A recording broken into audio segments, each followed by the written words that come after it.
Only 1 minute. Okay, you can start the recording.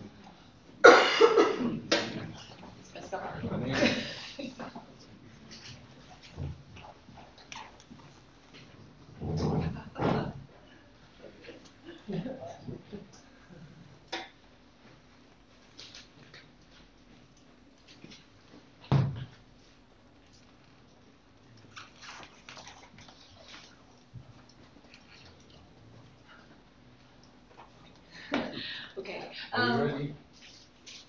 No? Are you ready? Okay. Okay. So welcome to everyone. Benvenuti a tutti. My name is Lisa Coletta, and I'm the Dean of Academic Affairs at the American University of Rome. I have to start by asking your pardon for my sartorial choice. I completely forgot about this event today, and I thought I only had one meeting, so I was going to sneak in and sneak out, but it didn't turn out that way. I'd like to welcome you all to the American University of Rome. It's really, really my great pleasure to welcome such an illustrious group of scholars and researchers and to celebrate the work of this amazing Cicognara digital library and the work that you've all been doing. I'm not sure how much you all know about the American University of Rome, but we're a small campus, as you've already seen. We're dedicated to interdisciplinary work and focusing on delivering an American liberal arts education here in Italy. Not just Italy, but in Rome. And as you've noticed, it's a beautiful place to be here on the Cicognara Hill.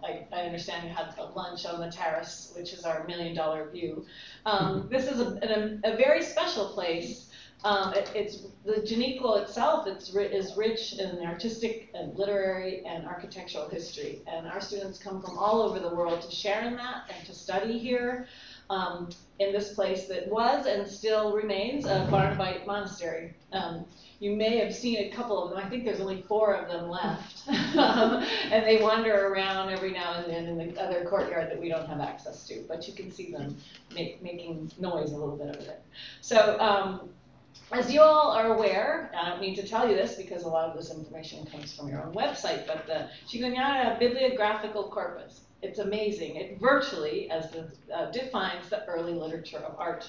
The collection includes treatises on art and architecture, artist and architect biographies, technical handbooks, manuals, dictionaries of art, architecture, drawing, painting, sculpture, texts on decorative arts, emblem books, iconography handbooks, studies on costume, theater, public spectacles, works on aesthetics and history, philosophy of art, topographical guides to collections and cultural sites, and early texts on the archaeology and antiquities of Greece and Rome. I had to say it all because it's so unbelievably amazing. Its breadth and its depth is almost without parallel. And I say almost because there's a kind of a pretty good library up the hill over there at the back. For nearly 2 centuries, the collection has profoundly informed the work of art and architectural scholars of ancient history, the Renaissance, and early modern history, students of the history of collecting and the survival of antiquity, as well as bibliophiles and rare book trade. And therefore, because of that influence, it has deeply influenced the scholarship of the arts and architecture, and quite literally, the way we know about those fields and understand those topics. So it's a really unique collection. And that is why the work, I think I've gone dead. Can you hear me? This happened to me last time. This microphone hates me. But you don't really need me, or you don't really need this. But that's why the work of digitizing this remarkable trove of knowledge is so important. The international effort that you all have done,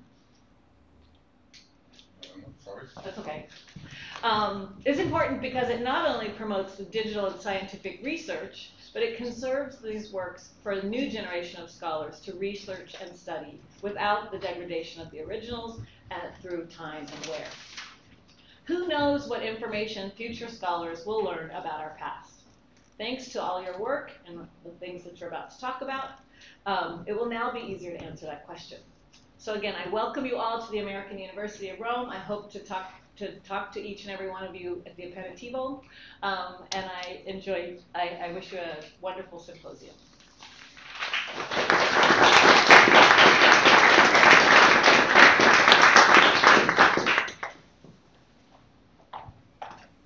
Shall we wait for the microphone to work again? Because the event's being streamed without microphone. Let's try this one. Do we need another?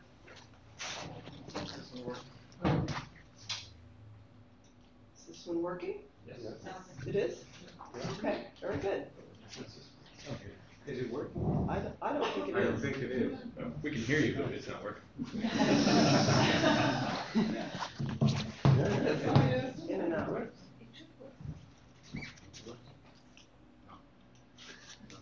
sorry. Okay, you can talk. I can, yes. Okay. Good afternoon, everyone. My name is Deborah Kemp, and I'm representing my institution, which is the Frick Collection in New York, as one of the 10 charter partners of this international project. And I'm pleased to welcome you all on behalf of all the charter members whose insignias you can see behind me on the screen to today's symposium on the digital Cicognara Library, an open access collection of the early literature of art history. It is actually the culmination of 3 days of meetings of the charter partners and invited guests to further develop the digital Cicognara Library, which you just heard about momentarily ago, and you will hear even more later today. So before we go on, I would very much like to thank the sponsors of today's symposium.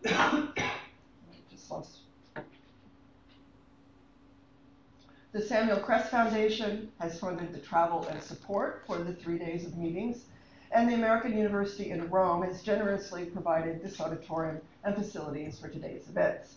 Franziska Wallner of the American University in Rome has meticulously planned and prepared for today's visit to the AUR, and the results have been nothing less than spectacular. So thank you, Franziska. I would also like to give special thanks to Sebastian Piero of the American Academy of Rome up the hill, and his help and assistance has been invaluable, and we thank him and his colleagues at the American Academy for their support. In addition, I would like to acknowledge the Hertziana and also the Vatican Library for hosting us so excellently during these past 2 days of meetings. It was a wonderful experience and especially inspiring to begin our meetings with a visit to the Vatican Library, where the Fondo Cicognara has been housed since 1824, and where the first plans for increasing access to the Fondo were initiated with the microfiche edition.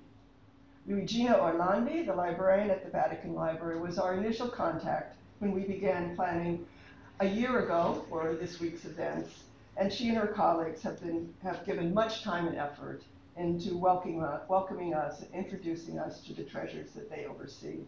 So I would like to give them all a round of applause and thank you.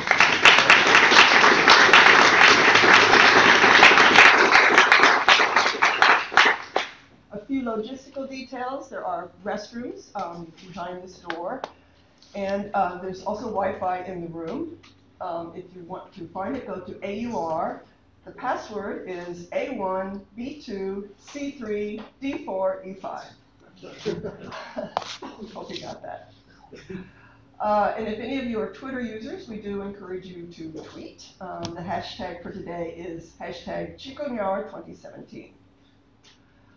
Today's program will be recorded and streamed. The URL for a link to YouTube will be posted to the website as soon as it's ready to share. The website is https://cicognara.org, or you can simply do a Google search of digital Cicognara Library to find it. So as for the format of today's programs, if you don't have an agenda, there are some in the back of the room. Please help yourself. It will be in 2 sections with a coffee break in between. We've built in time for discussion after each session, and we hope many of you will participate by giving us feedback and asking questions. At the conclusion of the program, you're all invited to a reception and a glass of Prosecco together. So now I would like to introduce Mr. Max Marmer, who's the president of the Crest Foundation in New York, and he will introduce our first speaker.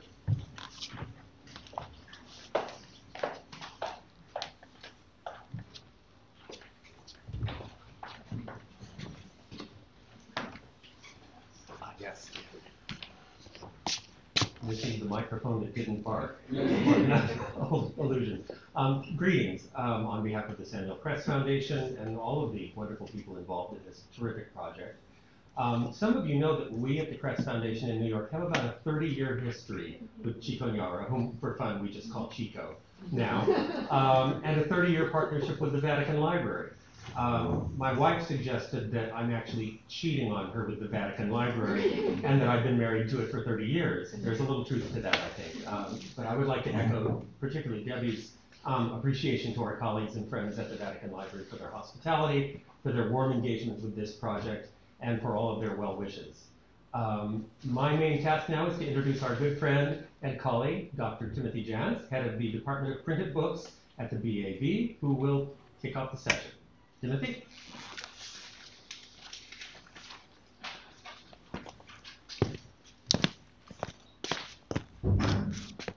Thank you. We can just Yes. all together. Oh, I do have a PowerPoint. Such as it is, so. And here's this. Right, and you start it off. It's the folder at the bottom, I think. Yes.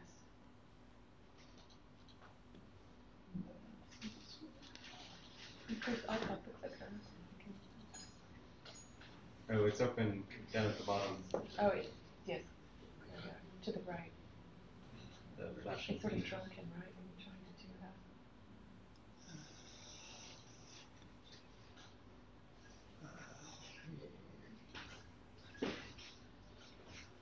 All the way to the left. Yeah. It's hard to see. I don't actually need the slide right now, but I will in a bit. Thank you. So, the library we are talking about today is that which belonged to Count Leopoldo Cicognara, 1767 to 1834. Cicognara was from Ferrara, but during his lifetime he was known as the president of the Accademia di Belle Arti in Venice, a job which he took very seriously and to which he dedicated a great deal of effort, but which, rather inconveniently, did not come with any kind of remuneration.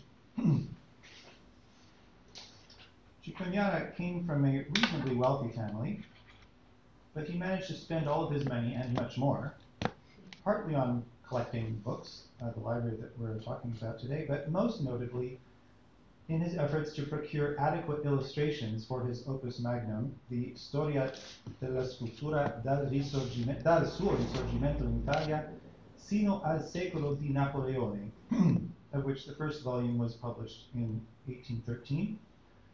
The second and third volumes, published in 1816 and 1818, bore the wisely reconsidered title Fino al in fact, al secondo XIX.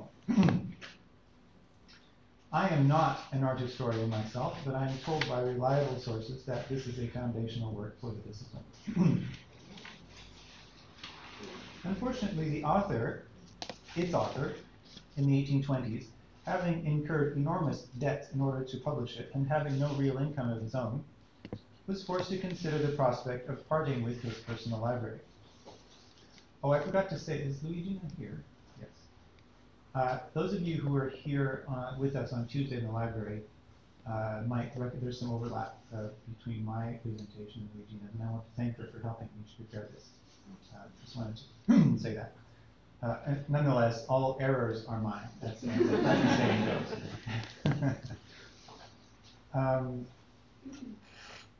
So, Cicognara had spent time, effort, and of course money collecting this library, and he certainly did not want to part with it.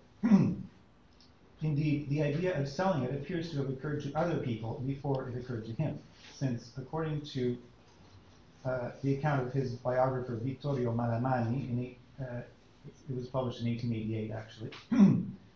According to Malamani, in 1821, when Cicognara was forced to move to a smaller dwelling which did not have room for his books, and therefore had all 5,000 of them, with only a few exceptions, packed into 27 chests for storage, the Austrian authorities prohibited him from shipping those chests outside of the city of Venice, The authorities then asked Cicognara if he would be willing to sell his books, and having received an affirmative answer, commissioned the keepers of the public libraries of Venice and Padova to provide an estimate of its value based on Cicognara's own Catalogo Ragionato.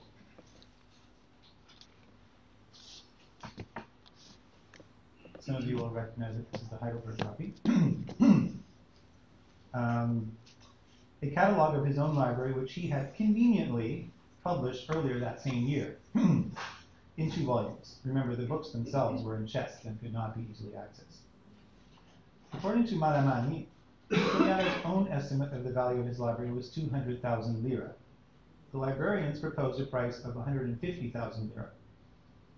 And the deal appeared to be done, except that the Austrian authorities procrastinated for months, only to inform Cicognara in the end that they didn't want to pay for the books after all.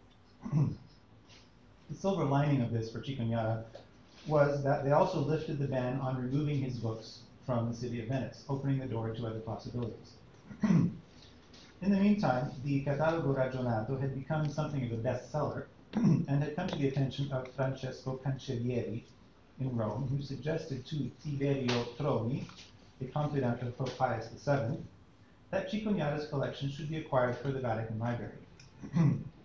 The Pope made an offer which seemed to be in everyone's interest. Cicognara would keep his library as long as he lived and would be provided with lodging in the Apostolic Palace, the title of Cameriere Segreto di Sua Santità, and a lifelong pension of 100 scudi per month, if he would offer the books to the Vatican Library upon his death as a bequest.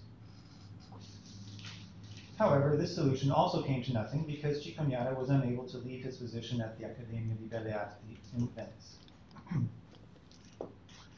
Cicognara finally had a stroke of good luck in 1823 when, after the death of Pius VII, Annibale della Genga was elected as Pope Leo XII. Della Genga had met Cicognara during Cicognara's previous visit to Rome in 1788 and was on friendly terms with him, so he was favorably disposed to the idea, which was soon suggested to him by the same Francesco Cancellieri, whom we have already met, that he should acquire Cicognara's collection for the Vatican Library. And the contract for the sale was signed in June 1824. Earlier accounts of the sale of Cicognara's library had little more to add, but had assumed, without any direct evidence, that the then primo custode of the library, Angelo Mai, of palimpsest fame, later to become cardinal librarian, had had something to do with it. Contemporaries also suspected this, but didn't necessarily know it. In 1990, our colleague Christine Koffinger published some documents from the library's archive, which proved that this had indeed been the case. There is a letter written by Mai himself in May 1824, addressed to the Pope, in which Mai explains that he has read the 2 volumes of Cicognara's catalog, as the Pope had asked him to do. Avendo letto per comando della Santità vostra I 2 tomi del catalogo della Libreria Cicognara. I don't know, from where you are, you can read the beginning. As the Pope had asked him to do, and he said that the collection is truly interesting and valuable, veramente interessante e stimabile, and that its purchase would be singularly suitable for the Vatican Library, in light of the then relatively recent establishment of the library's collection of prints and engravings, which had been inaugurated under Pius VI. This new Gabinetto di Stampe, wrote Mai, was a collection for the illustration and study of which a collection of art books is needed, namely, precisely a collection such as that of Count Cicognara. The cherry on the sundae, if I may say so, according to Mai, was the fact that there was even a perfect place to put the new collection, namely some new rooms with ready-built shelving which had recently been added to the library, so that there would be no expense involved in accommodating the new books. This is the second page of the letter. Mai went on to inform the Pope that he should expect the price to be quite high, given that there were quite a few pieces which are really quite costly on the market, many rare and magnificent books. In short, Mai's advice to the Pope was the best that Cicognara could have hoped for. This is a really glowing report of his library. Nonetheless, the price which he received for the library, according to the contract, which was also preserved in the library archives, and which was also published by Gaffinger, was considerably lower than what he had hoped for. Namely, it was 18,600 scudi romani. This, by the way, is a rather odd number, 18,600. And no explanation is offered in any of the documents for how it was arrived at. But a simple calculation shows that 18,600 scudi was the equivalent of 99,975 lire, which was the currency used in Venice at the time. Clearly, the price which was agreed upon was in fact 100,000 lire, exactly half the amount that Cicognara had hoped to receive from the Austrian authorities for his library based on his own estimate, and exactly 2/3 of the 150,000 lire of the estimate provided by the librarians in Venice and Padua. On Tuesday, Luigina, who also mentioned this, illustrated how much money that was by noting that a professor at the Accademia di San Luca in Rome at that time earned 24 scudi per month. So the amount paid for Cicognara's library was equal to about 65 annual salaries for a professor. That's not bad. Another way to look at it is to note that the lira, which in those times was interchangeable with the French franc, was worth 500 grams of silver. So if you do the math, 100,000 lira would have been 50,000 kilos of silver. It's a lot of money. It's a big amount. Nonetheless, Cicognara was a bit disappointed. In a letter which he addressed to Angelo Mai, after his books had left for Rome, Cicognara writes that the loss of at least 25,000 francs, i.e. lira, compared to the real value of the books, would have made him refuse the offer if it had come from a less worthy buyer. The context makes it clear that he is referring to the estimate provided by the librarians in Venice and Padua, but it is unclear why he cites the discrepancy as being one of 25,000 francs, when Manamani reports that the librarian's estimate had been higher than the final sale price by double that, namely 50,000 francs. It could be that the words "at least" in Cicognara's expression indicate that he realized that the librarians had in fact offered a generous estimate, but it could also be, and this is the more interesting idea, that Manamani's report is simply inaccurate. He gives no source for his figure, and he also reports the final sale price with admittedly lesser inaccuracy at 18,000 scudi rather than 18,600. Actually, apart from the documents published by Gaffinger, a great deal of what we think we know about Cicognara's life actually rests on Manamani's account of 1888, which quotes extensively from letters and documents, but does not identify them in any way. So we don't really know what he's talking about. Gaffinger wrote that she suspected that these materials came from and might still be found in archives in Ferrara or in Venice or in Vienna, but she did not pursue the matter further, except that she told me she did go to Vienna and didn't actually find anything earth-shattering. But for someone so inclined, I would venture to say that a properly documented account of Cicognara's life and activities would be a very worthwhile project. Much remains to be done. At any rate, the man who traveled from Rome to Venice to negotiate the final agreement for the sale of the library was none other than Count Tiberio Stroni, who, like Cancellieri, had already been involved in the aborted attempt to bring Cicognara and his library to Rome under Pius VII. His letters to the Secretary of State Giulio Maria della Somalia, later Cardinal Librarian, published by Gaffinger, provide a vivid account of the negotiations and convey Troni's impression that Cicognara was, in Troni's own words, on May 29, 1824, extremely inclined to grant preference to a proposal from me over any other dealings from foreigners for the sale of his library, because it procured the most appealing opportunity to fulfill the satisfaction of the Holy Father, which was something very much to be aspired to on his part, and also because his self-esteem was flattered at the hope of seeing the fruit of so many of his cares and expenses located at the first establishment of the world. It's nice to hear your institution called something like that. Anyway, the contract, which is this, is dated June 1st, 1824, as is a second letter from Troni to della Somalia, which recounts the fairly complex details of the arrangements for payment, transportation, and also insurance. 10 days later, on June 10th, Angelo Mai wrote to Troni to confirm the arrival of the whole convoy of the well-renowned library in the Vatican Library. Now, I have already mentioned that Cicognara was somewhat disappointed with the amount of money he received for his library, and that he would not have agreed to the terms, he says, offered by Troni if they had come from another purchaser. As we have just seen, Troni interpreted this to mean that Cicognara thought very highly of the Vatican Library, or as Troni put it, of il primo stabilimento del mondo. Cicognara's own words are in a similar vein, but leave room also for a different interpretation. In the letter I cited earlier, which this is a picture of, which is not dated, but which Cicognara clearly sent to Angelo Mai immediately after the departure of his beloved library, he writes, "Finally, the great detachment has been made. Finalmente, il gran distacco è fatto." And my library has departed under the best auspices I could wish for. My heart is content and my sense of ambition flattered. Since doing a thing which is promoted by the Holy Father and seeing the collection of my labors in your custody and of that of the Vatican Muses is what can most flatter my own self-esteem.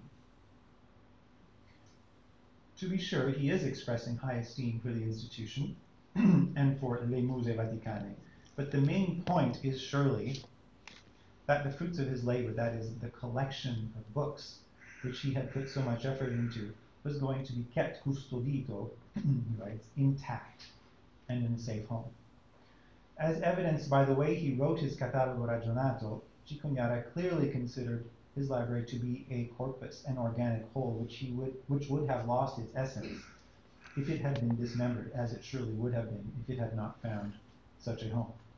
And it is surely this which made his heart content, and which, as he states with such disarming candor, flattered his self-esteem. He actually wrote, "Ciò che può maggiormente lusingare il mio amor proprio," my own self-love. It is this also which makes the collection valuable to this day. Not this or that magnificent piece, or not only, but the discernment with which he gathered an incomparable research tool in the form of the library. It is clear that Cicognara hoped that his library, organic whole that it was, would continue to grow organically after its arrival in Rome. The same letter we have been referring to mentioned the interleaved copy of the Catalogo Ragionato, which he had made at St. Mark's Library in Venice and sent to Rome to accompany his library. Its purpose was to allow the collection to grow over time with room to add new accessions in the blank pages inserted between the printed ones. He also mentioned the idea that he could move to Rome and help to arrange the collection in situ, but that his financial situation did not permit him to do this.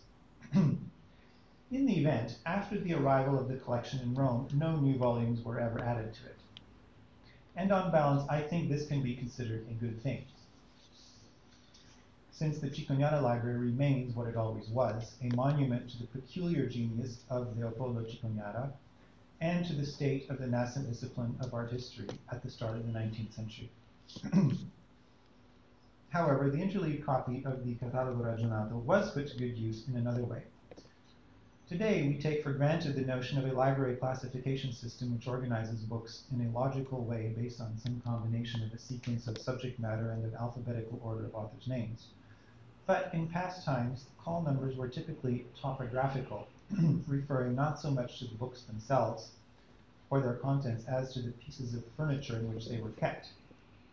This was still the case in the early 19th century Vatican Library, and the call numbers which were given to Cicognara's books when they were installed there were not some sort of proto-Dewey Decimal System or Library of Congress system, but rather references to the rooms, bookcases, and even individual shelves that the books were kept on.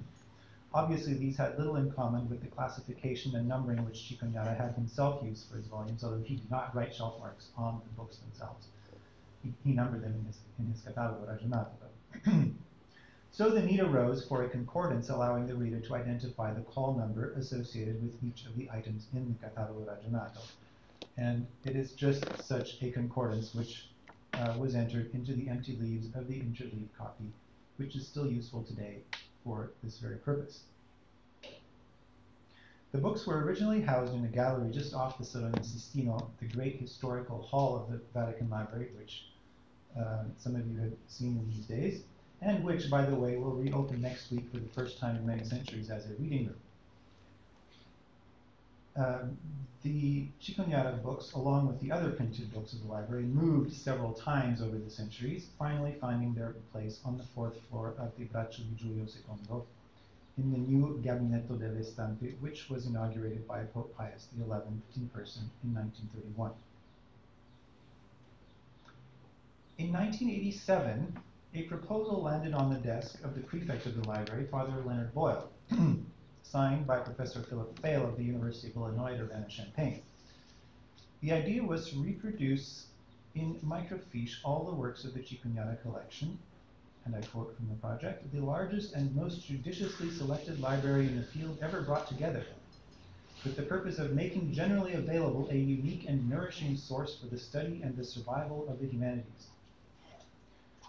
Father Boyle, with his characteristic generosity, welcomed and shared the project, which was realized over the following years by Professor Fail and his wife Raina, whom I knew I never had the opportunity of meeting Philip Fail, and other collaborators, and with the generous support of the Samuel Crest Foundation. By all accounts, it has had an enormous impact on the discipline by making these materials available to scholars around the world. Of course, we are now in the 21st century, and the natural extension of the Cicognara microfiche project can be none other than the digital Cicognara library, which brings us together today. The Vatican Library is honored to be associated with this undertaking, and I would like to close with a quote from Philip and Raina Fail from their contribution to the Festschrift celebrating Leonard Boyle's 75th birthday in 1998. If somewhere in Elysium, Cicognara found out about the opportunity Father Boyle has provided for his books to be made widely accessible in the coherence which he himself had bestowed upon them by his art of collecting and the work of his reasoned catalogue, he would probably bow to Father Boyle with a congratulatory and grateful smile. Thank you.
Good afternoon. I'm Sandy Brooke, and I'm the head of the Marquand Art Library at Princeton University, and have been involved with this project since its inception. And what I'd like to just tell you, so this will be a bit of a repeat for some of you who have been involved with the project. But for those who are new, I'd like, for the basis of our discussion, to give an introduction to the concept behind it. And I'll be followed by my Princeton colleague, Esme Coles, who will talk a little bit about the technical platform that we're using, so that we'll all start out kind of on the same place for this discussion. The first thing I would just like to reiterate is that this really is a very important library, assembled not just by a collector or a wealthy person who liked beautiful books, but really by an incisive scholar and a collector at a very signal moment in the development of art history as a discipline. Also that the catalogo itself is a very critical framing device that gives insight into Cicognara's thinking about the scope and the purpose of his library and the nascent discipline. And I think it's for these two reasons, the importance of the library itself and also for this framing device of the catalogo, that it's been compelling for such a long time. Timothy Jantz told us a little bit about the microfiche project, and I would just add to that compelling interest for this corpus of books was really evidenced by the excitement with which scholars greeted the preparation and the appearance of the microfiche edition. A very distinguished Romanist at Princeton University confessed to me to spending many, many weeks in cheap Roman hotels so that he could consult the books at the Vatican, and was quite thrilled to have the microfiche. I would also say that in the course of this project, when the Getty very kindly lent their microfiche to be taken to an outside vendor for digitization, which has currently been underway, within the first week, there were scholars asking, where's the Cicognara microfiche? I can't continue working without it. So it continues to be of compelling interest. So this campaign was undertaken in the 1980s, and the Vatican very kindly allowed this to take place. It was led by the University of Illinois at Urbana-Champaign and funded by the press. It's also important to say that this was not simply a photocopying job, as it were, that there really was an intricate work of reconstructing the books.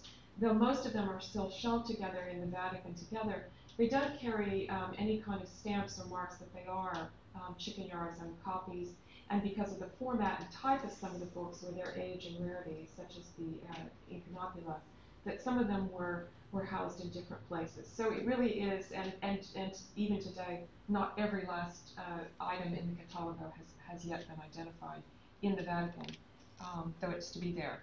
So this fiche set was issued in installments over a number of years. It eventually produced some 32,000 fiches and some 10 million pages of images.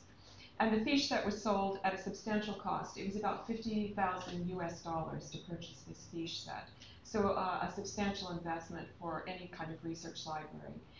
It was sold, and it was also given to some 75 libraries worldwide. And that in itself was a great expansion and access to the Fondo Cicognara. For the time, it was really a revolutionary project. It allowed comparatively easy access to the Fondo by dozens of scholars and dozens of research institutions. But with the advent of digital technologies, microfiche was deemed less of a wonder and as being somewhat rigid and cumbersome. So in 2010, the Crest Foundation explored the idea of digitizing the microfiche, but they were discouraged by the limited quality that could be achieved. Though it doesn't seem that many years ago, the microfiche cameras produced images that not only were they black and white, but they were comparatively low resolution to what we would expect today.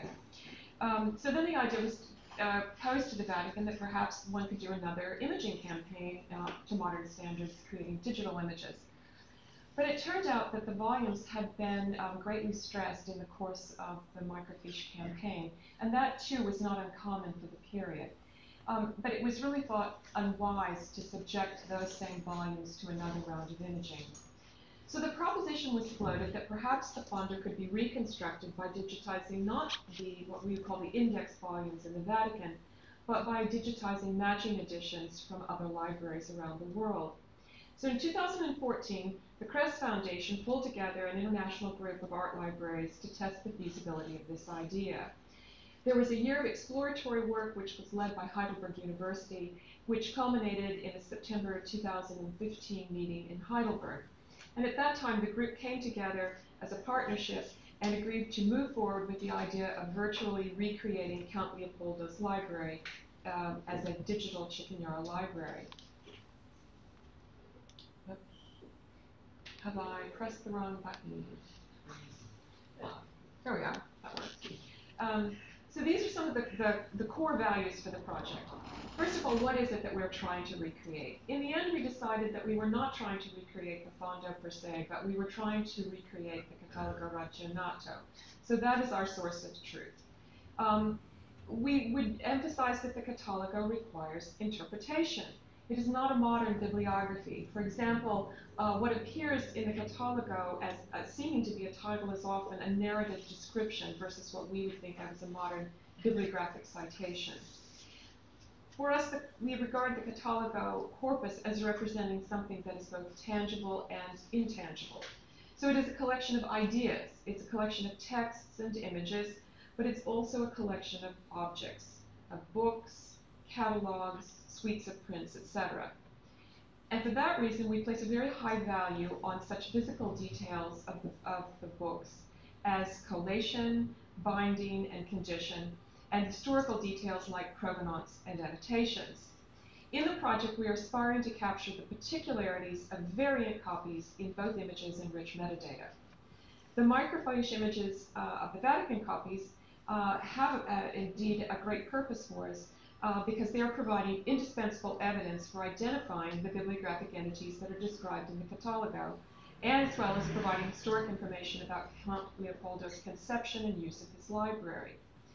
The high-resolution color facsimiles of matching editions from repositories worldwide are providing information about not only the individual publications, but also about the penetration of ideas and the circulation and impact of images from the early modern period forward, in that they contain information about the history of how those particular volumes have traveled and been used. As a project group, we warrant the scholarly value then of both the singular and the collective.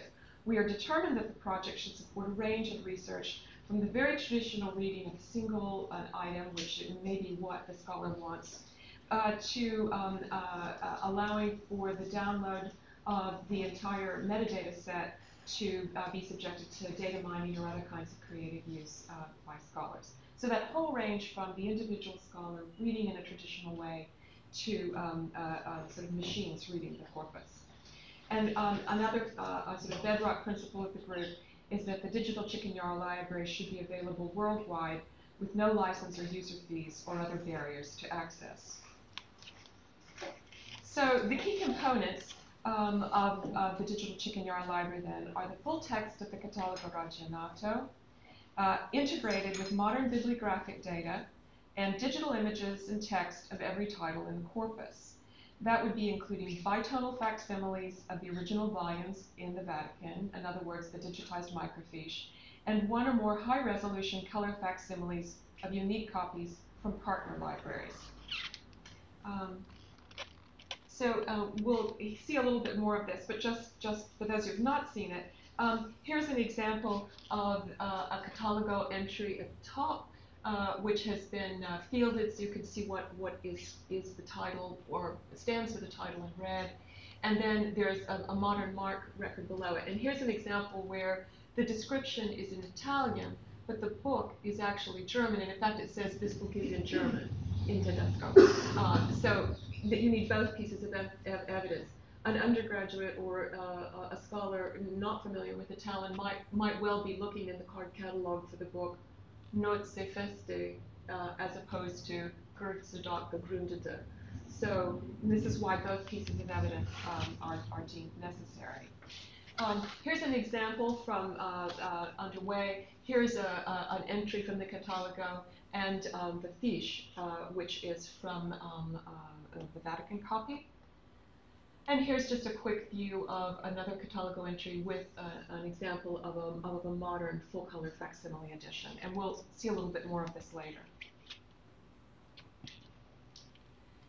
So it's very important, this idea of the integrated evidence. The Catalogo, the marked data, and the digitized fiche are really not the project, but they're the armature for the project. They're the substructure on which the assemblage of modern digital editions is being built. So one would be able to browse the Catalogo consecutively or by Cicognara's own categories. You would be able to search a rich body of metadata, the TEI encoded text of the Catalogo, the marked data for the Fondo copy and the partner copies, and eventually the OCR of the full text.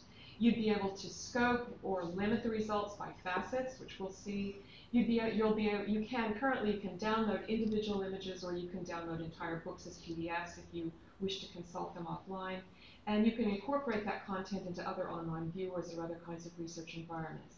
And you also, through the application here, you'll be able to link back to the home repositories for the individual copies to request additional information from the curators of those collections, to ask for specialized photography or for perhaps publication permissions. So a little bit about the project's organization. Whose project is this? Well, it's actually everyone's project in the group. And that is both a necessity and a virtue. It's usually the case that an institution decides to do such a project and then begins to look for partners to contribute in some way. In this case, several institutions came together because none of our institutions would have, honestly, would have committed to do this alone. It really took the group to make the project work. But I do believe that the project is better for being a collaborative development. So the way it has worked is that the partner institutions have taken the lead in turn, and or they have committed to do aspects for which they have the inclination, the expertise, and the capacity. And it really is a true collaboration and represents substantial investments of the partners' time and treasure. And also, I would just say, vision and critical financial support from the Press Foundation. So a little bit about what that has looked like. These are not all the contributions, but some major ones. The discovery and feasibility phase was led by Heidelberg University, asking questions: how much of the corpus do the partners hold?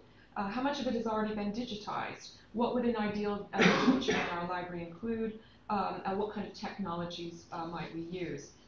A very important piece of work is curatorial research, and that's been led by the National Gallery of Art with assistance from the Frick Art Reference Library and others, looking for holding libraries with the titles that the partners lack, and therefore potential new partners, and creating MARC records for the catalogo titles that have not been microfiched. The Vatican Library gave a really critical piece of support for the eventual development by allowing the microfiche to be digitized and to be mounted open access. You can imagine, within the last 5 years, there's a major European research library that bought this microfiche set. I mean, it's a huge outlay. Now, any library anywhere, they're going to be able to get this open access without purchasing it, and in a more profound way.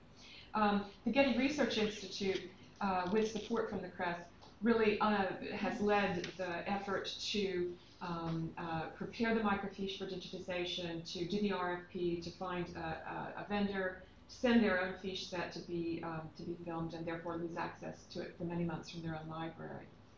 The development of the application is happening at Princeton University. So Princeton is the technical lead and is hosting the microfiche as well as our own editions. We created the metadata profile, the TEI encoded catalogo, lots of students who worked on that, and we're doing quality control and ingest and hosting that fiche. Now, the other thing is that all of the partners have committed that they will digitize their own Cicognara assets. Getty and Heidelberg have already completed those, and digitization is underway in a pace at Princeton. So our focus over these 3 days has been to critique the project in its beta phase, and we're looking for more information from you on that. And we want to prioritize the next steps for improvement and elaboration, and to advance the completion of the corpus by expanding the circle of contributors.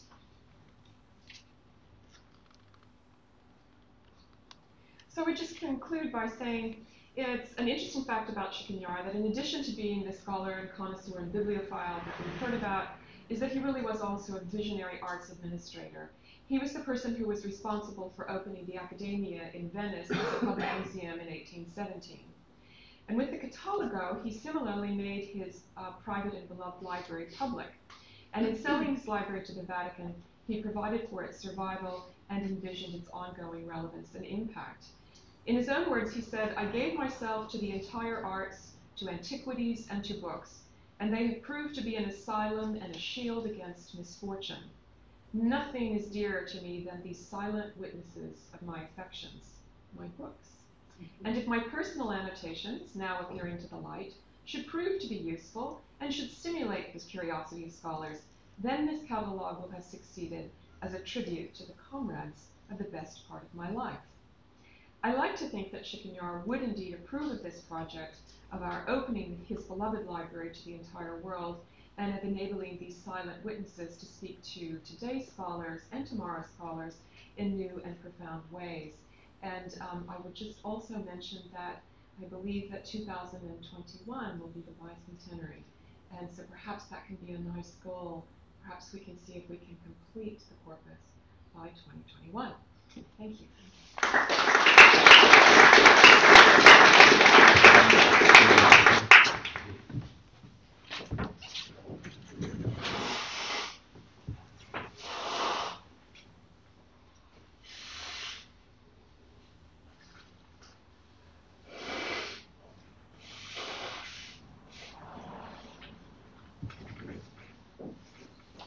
All right, and I'll just stay back here because I'm going to switch to demo halfway through.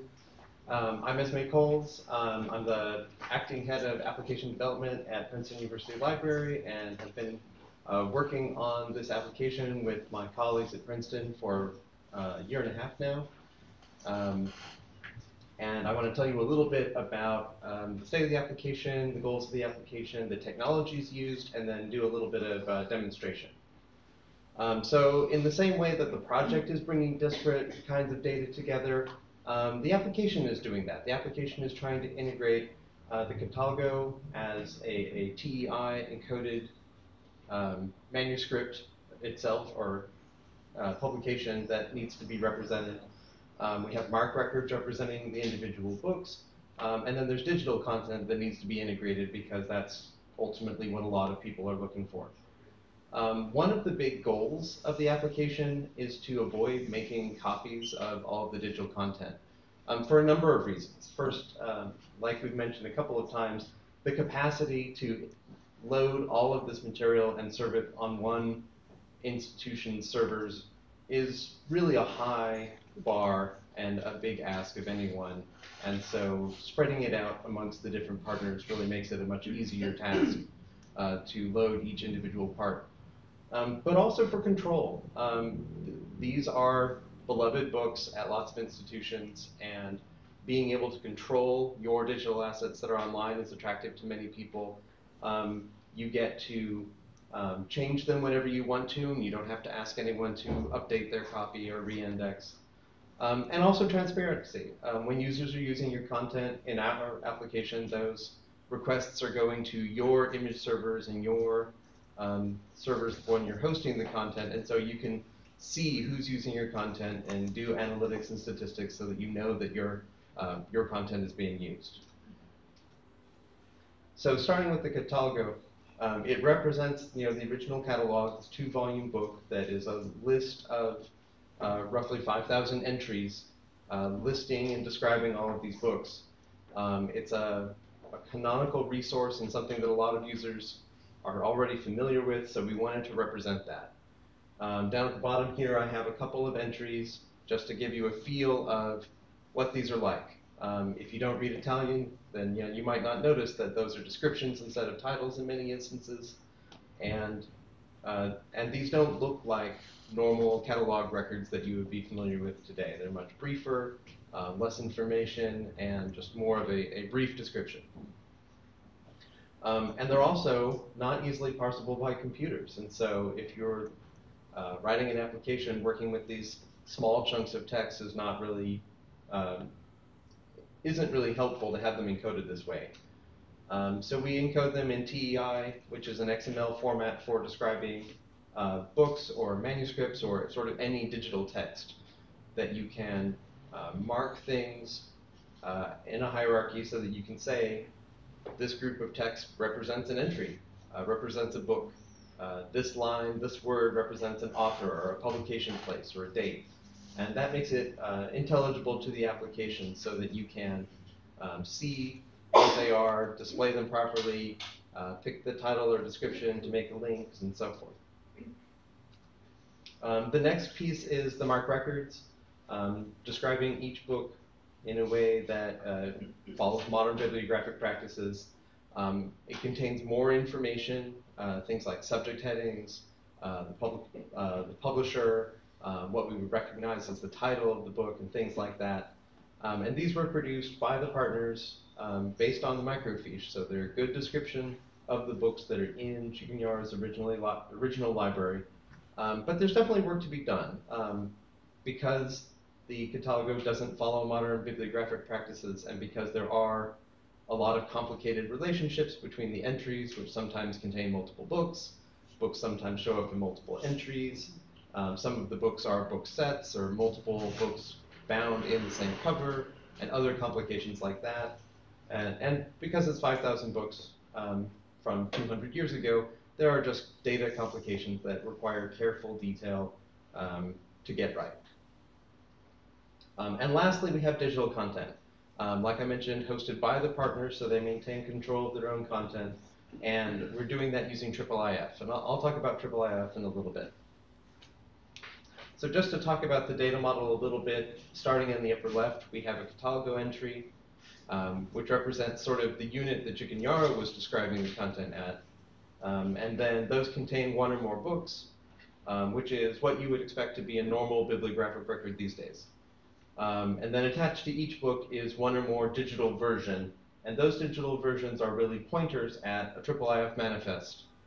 The IIIF manifest contains links to the digital images themselves and metadata about them so that you can pull that into a viewer. And just to talk about the division of labor, the box on the left is what is in the application that it uses to provide its interface, and the content on the right, the IIIF manifest and image content, is what the partners are providing to make their content available. So let's just do a little bit of a demonstration. So this is the application. At the top are a few links with information about the project and the partners, but the focus is really on the content. And we have two main modes of access. We have search and browse. And the browse takes you to a digital version, a digital recreation of the Catalogo. So each entry is one of the Catalogo entries and contains a link to go view the information. Over on the left-hand side, we have different sections of the Catalogo. So if you know which section you want, you can jump to that section. And so it's verbatim copied, so the text is exactly the same as it is in the Catalogo. The edition produced by Memo Fonte, which we were very happy to have as a starting point for encoding this, gives us the ability to represent the Catalogo pretty faithfully, but also more accessibly using sort of more standing formatting the way you would do it now. If you go and look at one of these items, you get the Catalogo view at the top, and then each book gets a little box with sort of more standard bibliographic information. So a fielded view so that you can see Cicognara's own identifying number, and things like the description, notes, publishers, other titles, other information like that. You can also search. If you type in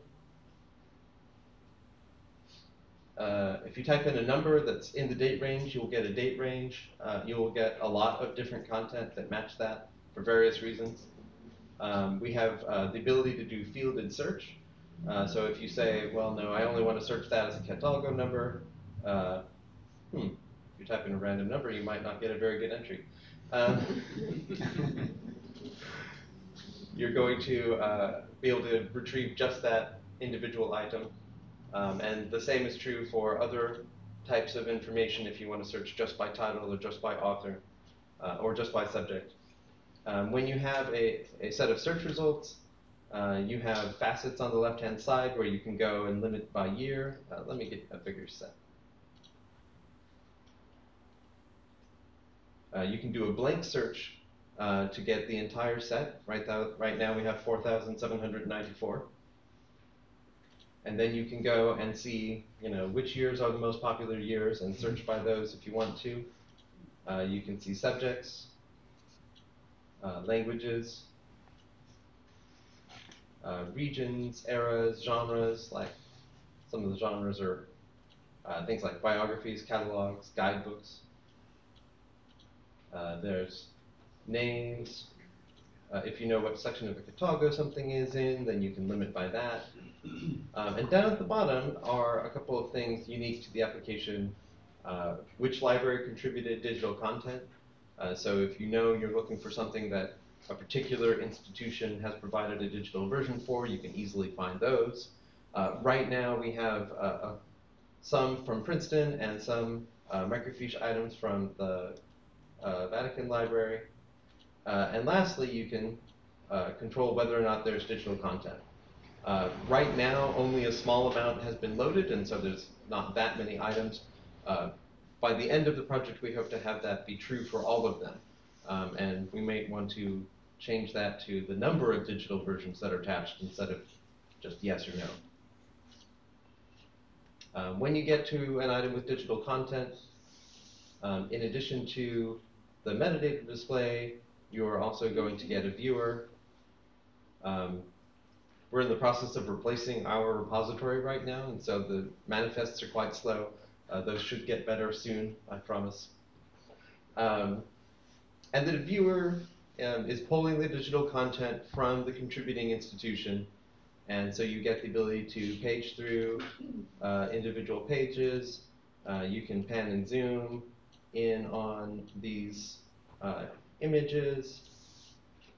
There is an index view that will give you a table of contents view. So if you happen to know the structure of the book, you can go and browse the different sections and jump right to those.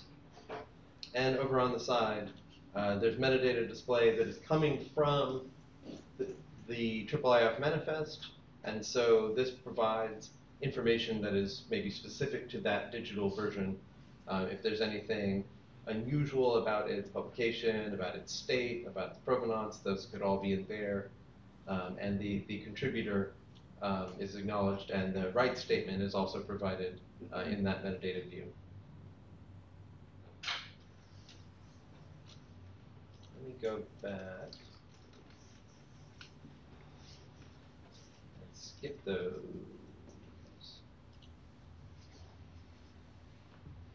All right, so now I want to talk a little bit about the technology that's being used in the application.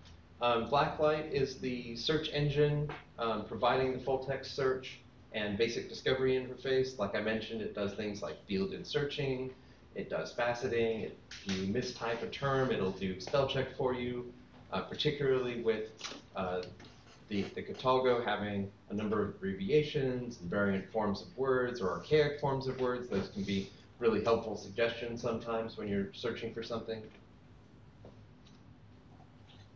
We do OCR, and we do include that in our manifests, and we hope to, right now, we are doing OCR on our volumes that we ingest and the Vatican microfiche. And so right now that's quote unquote dirty OCR, OCR that hasn't been corrected. It's not a transcription. It will have errors in it, but it's often very good for discovery at least. We hope to improve the use of OCR by doing full text searching and being able to search within works to be able to find individual pages and highlight individual terms. That is something that we plan to work on over the next year or two. But we also want to provide the OCR and the other data available about these works that are developed as part of the project and make bulk downloads available so that people can use those in other ways. So the TEI and the MARC records are already on GitHub, and we hope to add the OCR there. Those are in github.com/pu-library/Cicognara-Catalgo. Those, I think, are a good point of access for people who want to do bulk processing on the data. And I just wanted to say that in addition to us doing things, one of the things that I really like about providing bulk data, using things like IIIF that allow not just users but applications to access, it really opens up the possibility for other people to come up with new and interesting ways to improve this data or use this data. A couple of those related to OCR is the possibility that other people might want to provide their OCR, and that could be included in the application. Perhaps somebody might want to correct the OCR and provide a higher quality OCR for retrieval, or perhaps even develop digital editions of some of these old works. IIIF, oh, I say I only have double IF. IIIF is the International Image Interoperability Framework. It's a set of APIs for working with images, and they are specifications that have been agreed on by a large number of participating institutions. And it's also, I think importantly, an ecosystem. It's not just one specification with one implementation and you have to use it. It's a bunch of different options for different needs. So there are IIIF servers and clients that use different languages and have different pros and cons and fit different use cases. So I just want to talk quickly about those APIs. There's two main APIs. One for images, which lets you get an image in exactly the size and format and rotation and whatever your application needs. So you don't have to download giant images in order if you just want to display a thumbnail. You don't have to download a color image if you just want to display a black and white image. And then there's the presentation API, which wraps those images in just enough metadata to provide a decent viewing experience for users. So it provides structure and labels and right statements and attribution and things like that that you need to present those images as a word instead of just single images. So the image API is a long-established API for working in images. It provides the ability to select portions of images, scale those up or down to the size that you need, rotate them, convert them to grayscale or other color spaces, convert them to the format that your application wants. So this is sort of the foundation of working with images. You can use this to get a thumbnail image. You can use this to get a high-quality image. You can use this to break up a large image into a lot of tiles so that you can do a pan and zoom viewer and zoom in and zoom out without having to download anything more than what you want to display at the time you're displaying it. So it provides a really efficient way of transferring images. Some of these images, especially high-quality modern images, are very large. You don't want to be downloading 100 megabyte TIFFs if you just want a thumbnail or you just want to look at a title page to see if it's the book you're looking for or not. The presentation API is a companion API that gives things like structure. You can have collections, and within those items, sequences of things and ranges of things so that you can have, for example, a table of contents view or a list of all of the plates that a user might want to browse separately. You can have alternate versions. So one of the items that we were looking at the Vatican earlier this week was a costume guide that had different kinds of costumes, and some of the skirts of the women could be lifted so that you could see the styles of hose and shoes and other things that were hidden by the skirts. So you could photograph that with the flap up and with the flap down and provide those two alternatives to the user to give some feel, some functionality similar to having the physical book.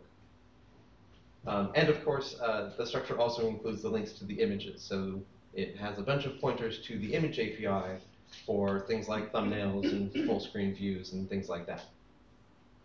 And it includes metadata. So it includes the labels that you want to display. It includes the license and attribution.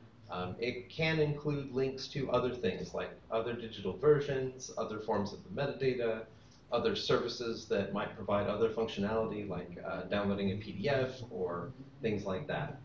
So there's a lot of functionality in there. So when you put those two together, you put the structure and the metadata and the images together, you get a complete object. You get the viewing experience that the user can work through the object like I demonstrated just a minute ago. And just to lay that out a little more clearly, the blue parts here are, each blue box is a call to the image API. So each of those is retrieving a given page at a given resolution. None of them are rotated or otherwise changed, but they could be. If you wanted to have a color work and display grayscale images because that worked better with your design, or you wanted to save a little bandwidth, that's a thing you could do. The red parts here, the metadata, the structure, those are what the presentation API gives you. And last, I wanted to say a little bit about IIIF viewers. As I mentioned, there are lots of different options. The main two viewers that are used today are Mirador and Universal Viewer. Princeton has used Universal Viewer for most of our applications and in this project because it has a couple of features that we really like. The table of contents on the left-hand side that I showed before is something that's really important to us when we're presenting users access to our books on our catalog and our other sites. We really like that. It has a good metadata display. That little side drawer that you can expand to have the metadata display from the manifest is really nice. It also supports multiple volume works, which is important to us. We have a number of multi-volume works, either book sets or samobans in our collection that we really appreciate the good support for it in the Universal Viewer. But there are a couple of features that Mirador has that I think are probably compelling for this project. One of the most common uses for Mirador is to use as a side-by-side comparison tool. It has a workbench mode where you can load multiple items and move them around, arrange them physically on the screen the way you want to look at them together. And that when you want to compare different editions, when you want to compare different digital versions of the same work, perhaps, that can be really useful. And so the other main feature that Mirador has is the support for annotations. Not just displaying annotations, but also authoring annotations. You can hook Mirador up to an annotation server and use it to create annotations. Since Cicognara's annotations were mentioned earlier, being able to go and mark those up so that users can find them, and transcribing them so that they can read them, and so that they might be able to see them even if they were wanting to look at a different version of the book. It seems like those features are pretty compelling. So we are working on supporting Mirador, and we'll have to get feedback from our users to figure out which viewer makes sense. But at the moment, I think Mirador is probably going to be the better viewer for this material. And that's the information I had. So I think we have a little bit of time to have some questions. We do. That was an awful lot of work described in a very short time. So I wonder if anyone has questions for either Sandy or Esme about what they've gone over. Perhaps want to see something further or ask more about the development. Please, Adriano. Just to go back to what we were discussing yesterday, Esme, can you go back to the diary by Zanetti? This one. Can you scroll down? Can I scroll down? Sorry. Can I go in this up case, to? you have the Princeton copy, but not the microfiche from the Vatican. So the Yes. final idea is to upload also the microfiche from the Vatican. Yes, we expect to have microfiche for essentially all of the items. So far, we've only loaded a few hundred, and we're doing quality control and ingest on the rest right now. So I expect by the end of the year, we will have microfiche loaded for all of the items. I have a second related question, sorry. With AAAF, if in this case we have only the Princeton, so it's the only participating institution that has already uploaded the unique items that you have in your library, is that correct? That's correct. Yeah. So in this case with AAAF that allows for one interface, right? So you click on the book, will your institution get a click search, if you see what I mean? Well, what they will do, the viewer loads the AAAF manifest, and so it's going to make a web request to retrieve that from your servers, from whichever organization is hosting its servers. And so that happens every time you load the viewer, so you would get that request. So it's not going to a website at Princeton, which it's viewing it at Princeton. It's going to a server and pulling some data from Princeton or wherever. Right, so and there are different ways of doing manifests. I should say that many people will use a tool that outputs a manifest, which is essentially a JSON file. So it's a data file. And those can be just hosted on a web server somewhere, and you would need to keep track of the requests for those files if you wanted to do statistics or analytics on serving of those files. You can have an application generate those too, in which case, in the same way, you would need to have an application log its requests and generate statistics on that. I'm lost. I think the important thing is that the answer is yes. Yes, when you load the viewer, the institution that's hosting the content will see the request. Great, and also for statistics, that's crucial also to, like to encourage institutions to become part of. Yes, I think that's a key benefit of AAAF, that it's transparent in that way. You don't have to depend on the project or on Princeton to provide a report of who's been using what content. You see the requests as they come in. Great. Thank you. Please. Yes, sorry. Can you go back to the slide of image IPA, please? I'm sorry, IPA? Yeah. API. API. Oh, With the the- two puzzle pieces? Yeah. Oh, that's not. The turning and shrinking? Oh, I'm sorry, hold on, let me get the.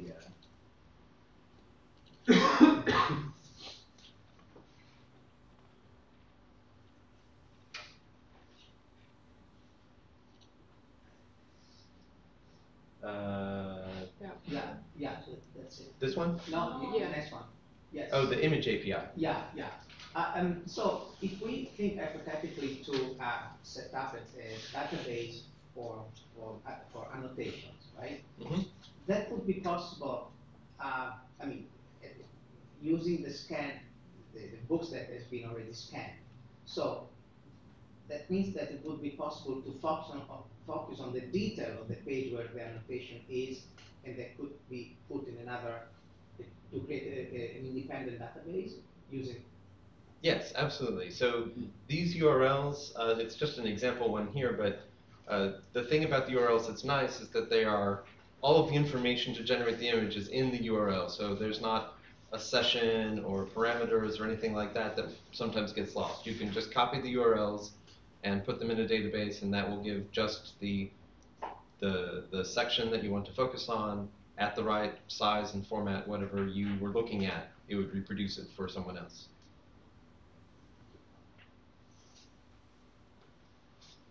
Other questions, comments?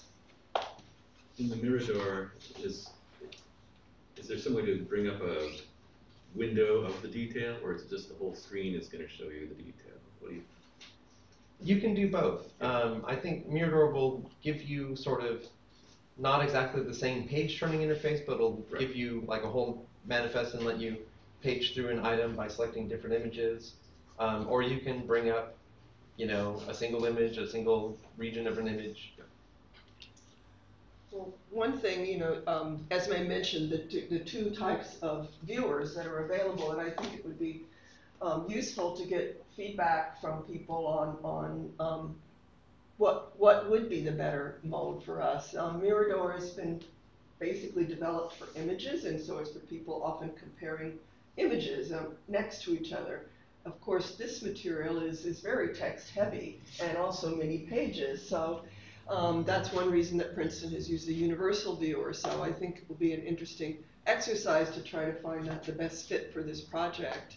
And I would also encourage, if you want to go back to the search screen, just to go in. It is in beta, so what you see today you might not exactly see going forward, but there's been a lot of work done on the faceting, and we would really encourage you to go in, try it. There is a contact at the top, and we would be pleased to get comments or questions from people about that can help us shape the product and make it work for those of you who wish to use it. So it would be great to do that. Are there any other comments, questions? Lily? I can just add just something about IIIF is that it's still actively under development. So just Yes. because today these two viewers function in these different ways, it doesn't necessarily mean that in the future we won't be able to bundle that functionality together. There actually are some others, and it's ongoing in its development by the community, which is and it's actually also scholars are actively working on improving the viewer. There's a project out of Harvard to create a version of Mirador that allows you to for annotations and manuscripts. In fact, one at the Vatican is known for working on UFBT 30, I think. That's one to take a look at. Did everyone hear that? Mm-hmm. Great. And there's a very good article on IIIF by Smithsonian Magazine that's very accessible, and it gives it in video about its implementation. So you can send that around as well. Please. As well as in the IIIF website itself that has a lot of explanations and more information. I would just add to that to me is one of the great benefits of IIIF is that it is an open source community generated so that you're not dependent on begging a vendor to do something for you. It's the whole community just is creating what we need. So it's very exciting.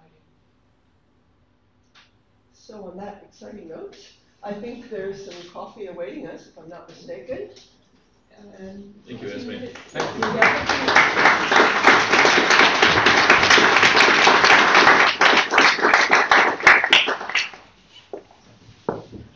Cicognara Aur.